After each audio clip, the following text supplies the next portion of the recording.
ఇక బీసీ బిల్లుకు సంపూర్ణ మద్దతు ఇస్తామన్నారు బీఆర్ఎస్ వర్కింగ్ ప్రెసిడెంట్ కేటీఆర్. బలహీన వర్గాలకు రాజకీయ ప్రాతినిధ్యం పెరగాలనేదే తమ పార్టీ అభిమతమన్నారు. అయితే రాజకీయాలతో పాటు సామాజిక ఆర్థిక అంశాల్లోనూ బీసీలకు ప్రాధాన్యత ఇవ్వాలన్నారు. అయితే దీనికోసం బీసీ సబ్ ప్లాన్ అమలు చేయాలని సూచించారు.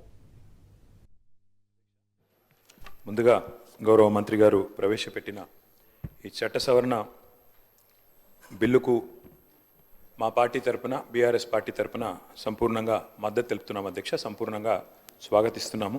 తప్పకుండా బలహీన వర్గాలకు మనకు రాజకీయ ప్రాతినిధ్యం పెరగాలి అనే ఆలోచన ఏదైతే ప్రభుత్వం చేస్తుందో దాన్ని స్వాగతిస్తున్నాం. అయితే మంత్రి గారు మాట్లాడుతూ రాజకీయ సామాజిక ఆర్థిక అన్నారు అధ్యక్ష. నాకు తెలిసినంత వరకు ఈ బిల్లులో కేవలం రాజకీయ అవకాశాలకు సంబంధించే ఉంది తప్ప ఇందులో సబ్ ప్లాన్ పెట్టి కనీసం డబ్బులు ఇచ్చినట్టయితే లేదా మీరు బీసీ డిక్లరేషన్లో చెప్పినట్టు మిగతా ఆర్థికపరమైన అంశాలు ఏమైనా ఉన్నాయని చూశారు అధ్యక్ష. బిల్లు అయితే ఏం లేవు.